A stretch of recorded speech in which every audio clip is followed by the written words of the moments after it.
बाहरी दिल्ली के सुल्तानपुरी इलाके से हत्या का मामला सामने आया है, जहां राजपार्क थाना इलाके में जलेबी चौक के पास सरेआम बीच सड़क पर पुलिस पिकेट से महज चंद कदमों की दूरी पर अज्ञात हमलावरों ने चाकुओं से गोदकर एक व्यक्ति को मौत के घाट उतार दिया। जानकारी के अनुसार मृतक का नाम रविंद्र बिष्ट है, जो नांगलोई इलाके में अपने परिवार के साथ रहता है। चश्मदीद ने बताया कि वो शुक्रवार रात को जलेबी चौक से गुजर रहा था, तभी उन्होंने वहां काफी भीड़ देखी तो पाया कि एक व्यक्ति खून से लथपथ हालत में सड़क पर जख्मी पड़ा है और भीड़ तमाशबीन बनी हुई है।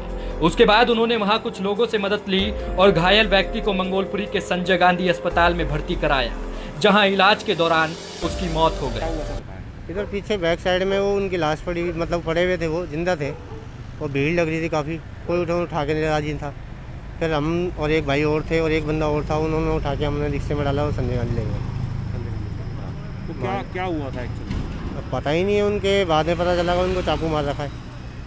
क्या नाम था और कितनी उम्र थी उनको चाकू? उनका रविंदर नाम बता रहे थे, उनकी फैमिली वाले जो आए हैं अभी संजय गांधी में, रविंदर, और प्लस उम्र 40-45 के बीच में थी उनकी।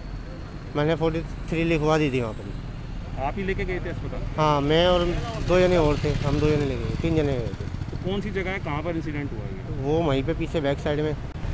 वहीं मृतक के परिजनों ने बताया कि इस वारदात में मरने वाले का नाम रविंद्र बिष्ट है और वारदात से चंद मिनट पहले उनकी मृतक से फोन पर बातचीत हुई थी, लेकिन उसके कुछ देर बाद ही उन्हें किसी ने फोन पर सूचना दी कि आप अस्पताल आ जाइए। जहां उन्होंने जाकर देखा तो रविंद्र की मौत हो चुकी थी। मृतक के भाई ने बताया कि उनके बड़े भाई रविंद्र मंगोलपुरी की एक फैक्ट्री में काम कर अपने घर वापस लौट रहे थे और सुल्तानपुरी के जलेबी चौक पर किसी ने उन्हें चाकू मार दिया, लेकिन उन्हें ये समझ नहीं आ रहा कि आखिर किसी ने रविंद्र की हत्या क्यों की, जिसके जवाब के लिए मृतक का परिवार बीती देर रात तक राजपार्क थाने में बैठा रहा। ये मेरे भाई, बड़े भाई थे रविंदर, ड्यूटी से आ रहे थे मंगोलपुरी फेज 2 से, और रास्ते में जलेबी चौक के पास उनके साथ एक इंसिडेंट हो गया, चाकू मार दिया किसी ने।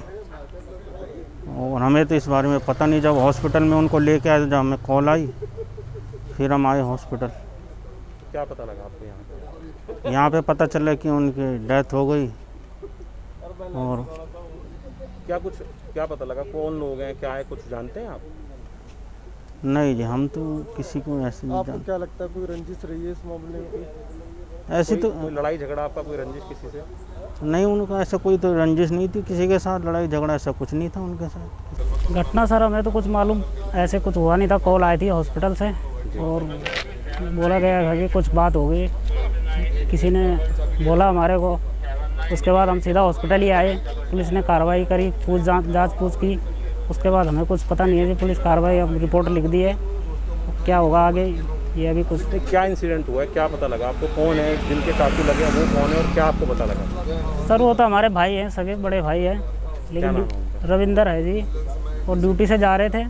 क्या इंसिडेंट हुआ हमें अभी कुछ पता नहीं, सिर्फ हमारे को हॉस्पिटल से फ़ोन आया, इसलिए हम हॉस्पिटल आए। हॉस्पिटल आके देखा तो करा चाकू मार दिया, डेथ हो गई उनकी। डेथ हो गई जी उनकी। बाकी सर इतना ही पता लगा, और तो कुछ। कहाँ पे हुआ इंसिडेंट, जगह पता है आपको? जगह तो नहीं है मालूम सर, लेकिन जलेबी चौक। क्या काम करते हैं आप? काम जी फुटवेयर का काम है, कंपनी में खड़ा। फिलहाल आशंका है कि रविंद्र को चाकू लूटपाट के इरादे से मारे होंगे या फिर किसी बात को लेकर उनकी किसी से कोई कहासुनी हो गई होगी, जिसके बाद हत्यारों ने उन्हें मौत के घाट उतार दिया। बहरहाल राजपार्क थाना पुलिस केस दर्ज कर मामले की तफ्तीश में जुट गई है और आरोपियों तक पहुंचने के लिए इलाके के सीसीटीवी फुटेज और अपने लोकल नेटवर्क के साथ साथ टेक्निकल सर्विलांस की भी मदद लेकर हर एंगल से गहनता के साथ मामले की तफ्तीश कर रही है और इस काम में थाने की अलग अलग कई टीमें लगी हुई है।